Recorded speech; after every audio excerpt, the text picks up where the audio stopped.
want to thank BNN for hosting the program here. Great studio, great set. I want to thank Hal Shurtleff for joining me this evening. Hal is the director of Camp Constitution. Hal, thanks for joining me. Well, thanks for having me on, Chuck.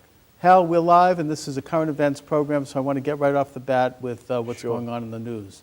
The big issue today, of course, is the rioting going on in Charlotte, North Carolina, as we speak.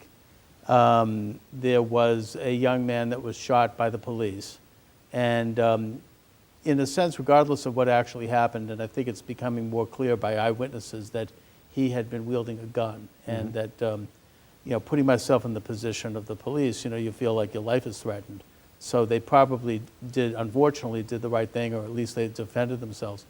Nevertheless, there is this reaction that I don't quite know how to put the two things together, because what you have as a reaction to this event, as tragic as it is the destruction of predominantly minority businesses. And property, yes. You have black and minority businesses, people who have spent possibly their lives building up a business, creating a company, creating a store, creating an entity, creating a home, buying property, trying to live their life, trying to get up in the world. Providing needs for people in the community, and giving jobs as well. Of course. And here they are having their businesses looted and burned and being beaten up, and who knows what else is complete lawlessness. And it kind of reminds me of what happened in the mid-1960s when you had neighborhoods, predominantly black neighborhoods in cities like Detroit and Newark. Los Angeles, Watts. Yeah, even Boston had a little of this, where you had people coming in from the outside, agitators, who were, I don't know if they were paid agitators or what, but they would come in, and in response to an event that very well could have been or might have been or maybe was racist, they engaged in the most racist activity by destroying black businesses.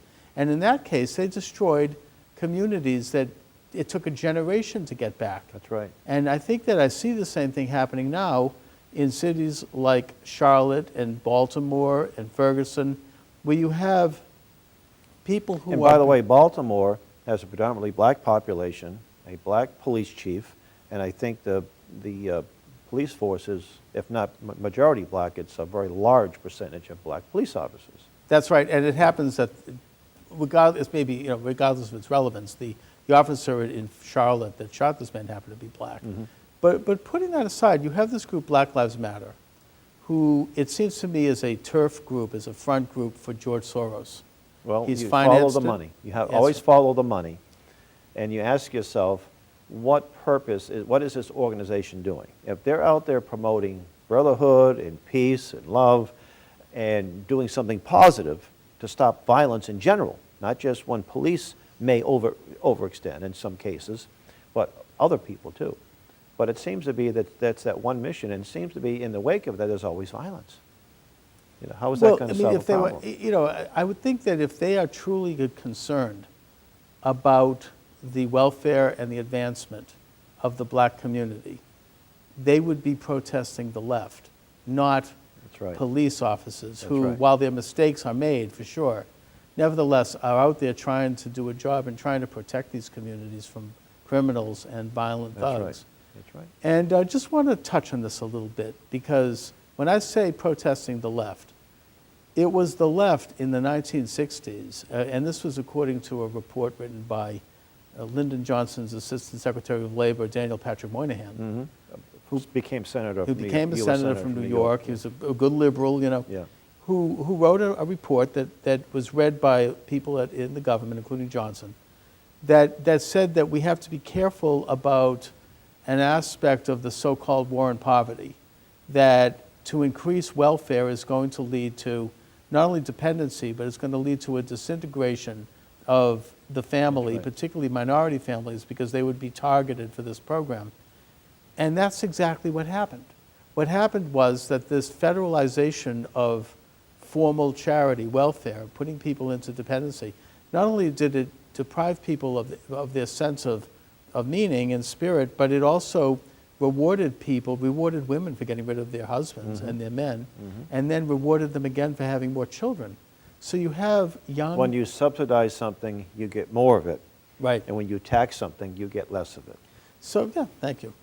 So you have children, young men particularly, growing up in fatherless households or households where the father's not present. And that's not unique to the black community. No, not at all. You know, it's all over. But they were particularly targeted for these programs by groups like Acorn. That's right. And other leftist groups who actually would go there and recruit, try to help people get on welfare. And so the result was a disintegration of the black family.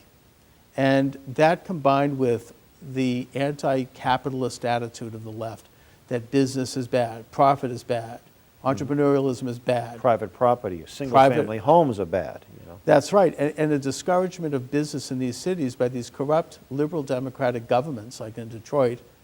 You have young black men coming from fatherless families who have nothing to do. You know, I mean, it's like a... By the way, I've been to Detroit numerous times, and I would say about 25% of the buildings are abandoned in a city that once was the showcase of the United States. That's right. You know. I mean, it's a good example of what happens when liberal Democrat governments run a show for many, many decades like they've done there. Let me give a little anecdote. I visited Yeah. the Motown Museum. The Okay. Motown, that was a free market in the founder, Barry Gordy. Yeah. He borrowed money from his family members. The sister that wouldn't give any money became the accountant. Mm-hmm. And then for a few $1,000s, within a few years, they're making millions. Oh, sure. And the young man was the actual building where the first studio was. Hitsville. Hitsville, Yeah. incredible place. Small, very small, little Right. in the neighborhood. And he said that they used to love to hire the Motown talent because they were clean cut. They were, people loved their Fantastic image. talented. He said that they had a gig in New Orleans in a hotel. It was owned by a white man, and they broke the contract. He said, "No, we don't want you because you're black. Right. We don't want black people." And well, they just said, "Okay, fine." 2 years later, or a few years later, they bought the hotel, right? Oh, yeah, yeah. And then they were being stoned by some Klansmen when they'd bust through, it was Alabama, I think. And what did they do? The young man who gave the tour, he said, they just simply shot at them, and they stopped shooting at them. That's right. They were armed. you see. Exactly. They knew I how don't to- think he was trying to make a case for the Second Amendment, but when you're armed, the bullies kind of back off. you Oh, see. absolutely. And I it mean, showed that a is the free case. market in how the free market worked, and it worked for everybody. And in it spite worked, of discrimination. And it worked, and I would say that today more than half of the black population is in the middle class, lower middle class, upper middle class, and wealthy, in spite of these leftist programs which tried to, in a sense, use black people as cannon fodder in their revolution. No. They also destroyed the black church in a certain way, going all the way back to the days when Margaret Sanger put Yes. abortion Oh, clinics yes. in Harlem and paid off black ministers to encourage young black women to go to the clinic. Because She actually had something, they called it the Negro Project. The That was Negro the Project, term that was used. It was 1939, yeah. And the goal was to get black ministers to promote abortion and birth control. That's right. And her motivation was she wanted to annihilate the black race. that's right. In fact, And there's in fact, she had Nazi psychologist Ernest Dr. Rudin. Rudin on her That's right, as a right. columnist in her magazine, and That's she right. talked about Birth Control Review. race theory and Yep. just genic races and all of the rest. So that was the beginning of the And by the way, there's a great website. It's called Planned Parenthood that hopefully Mm-hmm. listeners who are like to do some research will verify what we're saying here. Oh, yeah. No, there's been a book Yeah. about it by, was it George? Yes, the legacy, the Grand great Grand angel. Illusion, I think it was. Yeah, There's been a lot of research. George on Grant is the author George of that. Grant, yeah. And then the third spoke in the wheel was the fact that, so they destroyed, they worked to destroy the black family, the black church, black faith, black education with their look-say methods. I mean, the late Dr. Samuel Sam Blumenfeld, Blumenfeld, that's has right. written a shelf of books on this. He How they- actually, back in the 80s, he wrote he dedicated one of his newsletters called The Making of the Black Underclass. And he said by the 1930s, the literacy rate in the black community was extremely high. Oh, yeah. Well, it was 80 and 90%. Back in the 1860s, it was much smaller. They made incredible inroads. They were making economic inroads. And then, all of a sudden, by the 60s... Well, Sam points out that the getting rid of phonics in schools, and here we have black families without the father, so there's a lot of, if you know what it's like to be a single-parent family, you don't have as much time to focus on your child's education. right. So they're really more victimized by these schools taken over by the quote-unquote progressive Yes, the educators. progressive whites, by the way. Exactly. And by the way, let me make a plug for the Waite House in Roxbury. Sure. Are you familiar with the group? No. You should have them on your show. I will. We are all in this together. And they've been around for about 30 years. And they remediate adults. And guess what they use at this school? Phonics. They use Sam Blumenfeld's Alpha Yeah, Phonics. yeah. Yeah, Sam has spent his life dedicated to exposing this fraud. How many and times did he sit in his seat? Several. Several times. In fact, yeah. Sam was a guest on the show, unfortunately, a few weeks before he passed away. Yeah. And the replacement of phonics with the look-say guessing, not only did it lead to illiteracy, and that particularly affected the minority community, but it led to other social ills. Sam documents this. Dyslexia. He quotes from respectable sources, Harvard professors who've said this. And so we have this kind of leftist agenda that has completely compromised the black community, and in spite of that, they've done well. And then finally, and not to mention the fact that the increase in violence from liberal judges who let criminals out. That's right. And who favor the criminal over the victim. You have an unemployed men, you have them getting involved in drugs and violence. And the last people left to, in a sense, protect anyone are the police. Mm-hmm. And now there's a war against the police. Yep. I mean, I'm not suggesting that there aren't occasionally a rogue police. There are a bad cop, but there are bad everybody. That's right. But for the most part, their record, I mean, I've come to respect them more from some of these instances when you actually look into them and you find out what really happened. Well, just think about it. In my job, I meet the best people. I get a call, I'm meeting someone. You're a policeman, you get a call. You're usually meeting someone who's doing something wrong, a crime. Right. So they're dealing with that day in and day out. It's a very tough job. It's a very tough, you wake up in the morning, you don't know if you're going to come home. That's right. They go into the very heart and the epicenter of the danger, and they're protecting predominantly minority communities. That's right. From violence, because you have 99% of the people there are trying to get on with their life, trying to run their businesses, Exactly. try to go to work, and you've got them protecting them from drug dealers and violent gang members and criminals. So now they're under assault by the left predominantly. By the left, yep. Who are using race And the to goal divide people up also. is a national police force. It's always Yeah. stems. I mean, Al Sharpton was calling. Now, I know he didn't create that. That's something that has been going on for years. And in fact, you can look at back in the 1940s when the Communist Party USA came out with 100 things we need to do to take over the country. And one of them was a national police force. If it's not completely national, it's controlled. So they may still have Boston police or Cambridge police, but the guidelines and the training is stemming from Washington, D.C. And that's something that's, it's in the congressional record, the Communist Goals. That's right. It was introduced in the early 1960s. And That's right. Yeah, one of their goals was a nationalized police force. Now, this is what they'll do. I mean, most policemen live in the community they serve. That's why I think it's a regulation or rule that you have That's to right. live in Boston. Sometimes they skirt around that a little bit. Mm-hmm. So I don't think it's likely that the policemen are going to go out and causing trouble. But a national police force, you're a bad cop in Louisiana, they're going to send you to Boston, so is that what you really want? This is what the hallmark of an authoritarian That's right, socialist exactly. regime. I mean, the Nazis had the Gestapo, the Soviets had the Cheka. This is a nationalized police force. But keep in mind, one of the things that's made this country different in a way from other countries is that we've never resorted to that. Our policing has always been local. And traditionally, the highest law enforcement official in the land is the county sheriff. That's correct, Who's yeah. elected. That's right. And that there's no, I mean, the FBI was created by the Wilson administration mainly as an investigative unit, not as a policing unit. That's exactly They right. can yeah. help local policemen with intelligence and information, for sure. But this is something else. This is giving them police power. And in fact, not just the Obama administration, but it goes back several. I think it goes back probably to Bush #1. And they're Republican. It's not like we're Republicans not here to are- bash this is- Democrats. It's the Yeah, the Republicans Republicans and are Democrats. almost as Yeah. bad. Yeah. That there is in a sense, a militarizing of federal agencies. That they're all having their own private police departments. Even, I think, the post office has a militarized arm Well, of now. course, I used to work at the post office when one of my coworkers did try to shoot the place up.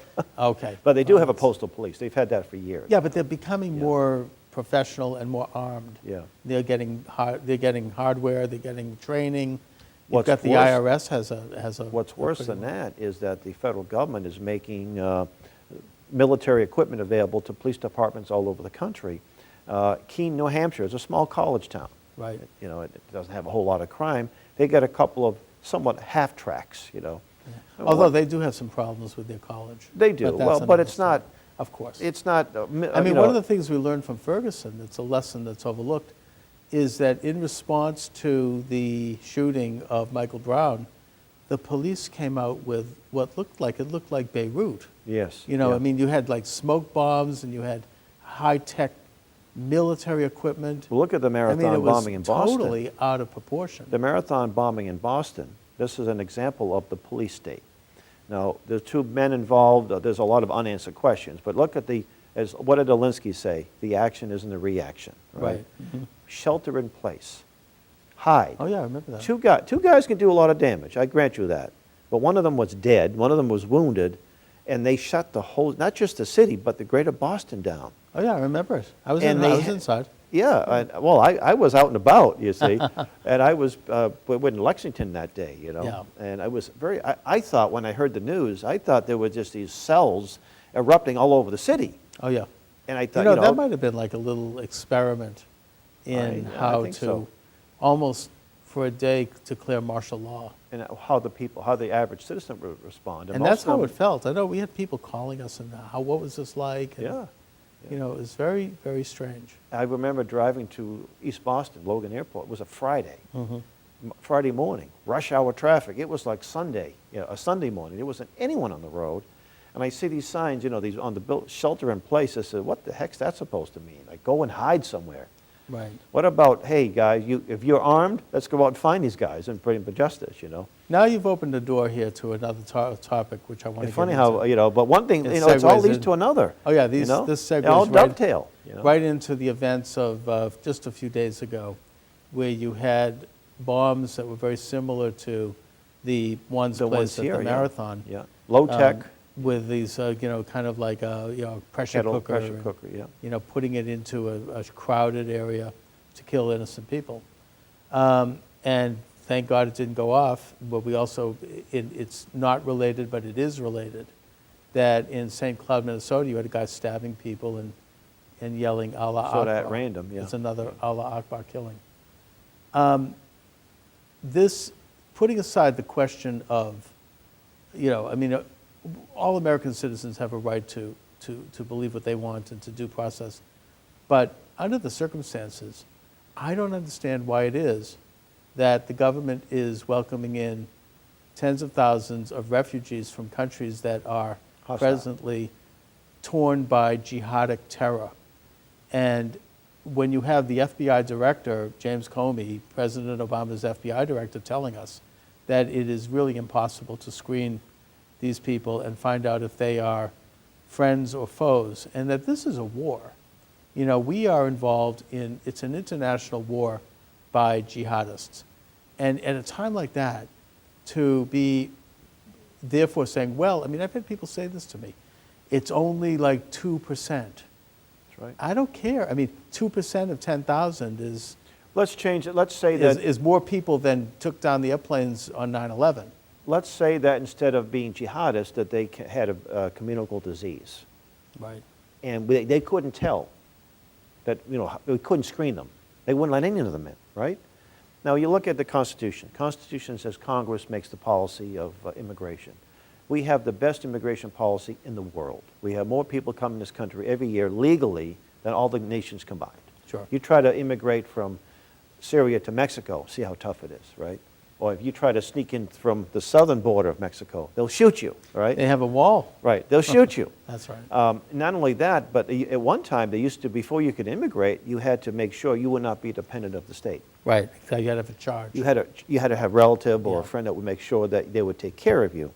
And then you had a process where you would learn the language. If you become a U.S. citizen, then you had to renounce all of your former allegiances to your former. Not the culture is one thing. You can still love your former country and, you know, a culture within a culture. But as far as that, I am no longer an Italian. I'm an American. Right, You know? of course. I'm Italian background or English background or what have you. You see. Right. But that's not the issue anymore. But the other thing is Congress has to make sure is the interest of the American people must come first, the safety and well-being. And if it's unfortunate there are some Syrian refugees who need a place, I'm sorry, we can't bet you. It's not Well, the thing our is that job we to let can- everybody in this country either. We can help people without bringing them here. That's right. That's right. I mean, we can help them there. Or we Well- can help them by asking, for example, why it is that Muslim countries are not welcoming them in. I mean, with the one exception of Jordan, which is. Jordan is, You yeah. have, like Saudi Arabia, they're not welcoming any None. refugees. There was like, I think you might have seen this on television, this image of like a whole tent city with empty tents. I mean, this is one of the richest countries in the world. In the world, that's right. And they will not welcome in Muslim refugees from Syria or from anywhere else. In fact, none of the Muslim countries will. Central Asia is another one. Turkey, how about Turkey? Turkey and I mean, Central Asia, these are wealthy countries. They've got huge oil and resources and land. They could actually benefit from having an influx a young of labor people. force, right? Yeah. But they will not let them in. And instead, and maybe I'm getting a little on the tin hat part of this, but I'm going to say this. But some things are pretty obvious, though. I mean, what is the purpose of this? Well, that's what I'm about To to say. destabilize our country? It's and putting aside our purpose, which might be that, there's also an element of Islam that calls for peaceful conquest. It's like civilizational jihad. Rather than going in with a bloody war, you go in with people, and so they want to go into Europe, and they want to go into the United States, and they want to raise the population of Muslims in these countries. So eventually, this is part of the religion. Now, I'm not saying anything here that's not, that they're not open about. I mean, this is in the Quran. It's part of the it's documented that the idea is to create a one world under the scimitar. Caliphate, a Yeah, the caliphate. caliphate. Yeah. I mean, this is, and this is why they're not going into Muslim countries.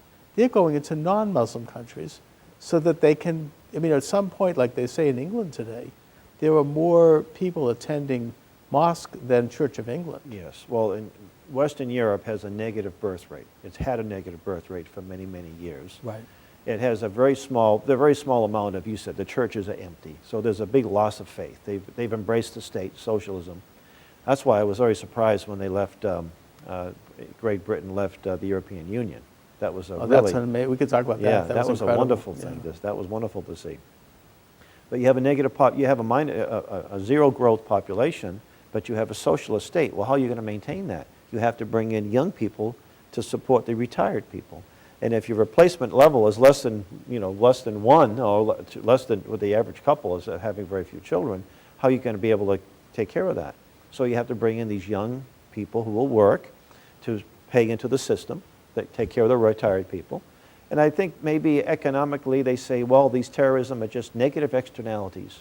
This is what we have to do, and we have to suck it up. I think we recently saw John Kerry off the record. He was speaking in a foreign country, and he said, let's not report on this. Let's not report when these things happen. Yeah. Let's downplay it. Yeah. And we know the New York Times has downplayed the increase in honor killings, where young women are slaughtered because they're out with a man or Or something. to get makeup on, or Yeah, it was- someone's looking at them the wrong Exactly. way. Yeah. And the New York Times doesn't mention the And fact these are that family members that are doing it. Oh, I know, brother They or throw acid father. in their faces or some cases. Yeah, and they don't mention the fact that they're Muslim. Yeah. So I mean, Oh, this so it is- was in Nice just recently. A truck kills 34 people. Well, I'll tell you what, there's a lot of vehicles out on Washington Street as I was coming in, and the ones that were parked don't bother anybody. It's people behind the wheel that's the problem, you see. But a truck That's kills right. 34 people. Okay, I'm getting a signal that we're going to a break pretty soon, or a little while. So anyway, but the fact is that given all of these facts, and given the fact that Sharia civilization is really contradicting our American values. We don't believe in honor killings. We don't believe in polygamy and child brides and beheading homosexuals, where they do. That's an interesting thing, too, is you see that, like the Unitarians, you'll see the rainbow flag, and you'll see, we love our Muslim brothers. Yeah. You have nothing gets compatible with Well, Muslims. the Unitarians will be the first people they'll kill. Yeah, except that they probably don't like Trinitarian Christians. That's probably the only thing, the common enemy maybe, Maybe, but the Yeah. point is that it's either incredible stupidity and naivete, Or a death wish? or it's the same people that supported Stalin and Lenin and Mao and every other communist dictator Yeah. in history, when they were like slaughtering millions of their own people, and they were like seeing them as part of a greater entity. So I think that they make common cause with Islam because of its world order aspirations. Mm-hmm. This is a world-conquering faith that's also a political and military movement That's right. That's right. that wants to physically conquer the planet. That's what communism is. So they make common cause, I think. I think that there's, and they also share a hatred of the United States. That's right, yeah. They certainly hate Jews. I mean, I try to tell my fellow Jewish Americans that to let these people, and these are the worst anti-Semites than the Nazis. I mean, what are they, crazy? I mean, the synagogues now have to have guards when you go there. That wasn't the case maybe Well, the even church 5 years ago. the church that my family and I attend, I was asked if I would be willing to come in as come in armed. I said, Exactly. Yeah, you'll have to, Yeah. And you do, and there were Yeah. threats, real Yeah. threats, where that the police are telling synagogues about. So I mean, this is what we're doing to our country, and this is supposed to be humane. I mean, as I mentioned, I mean, if someone is in trouble in a foreign country, we can do a lot to help them. The American people are the most generous people And it also in should history. be private relief entities, not government, because government Right. to government, it's always been part of the problem. But even the government, I mean, that's we can debate that.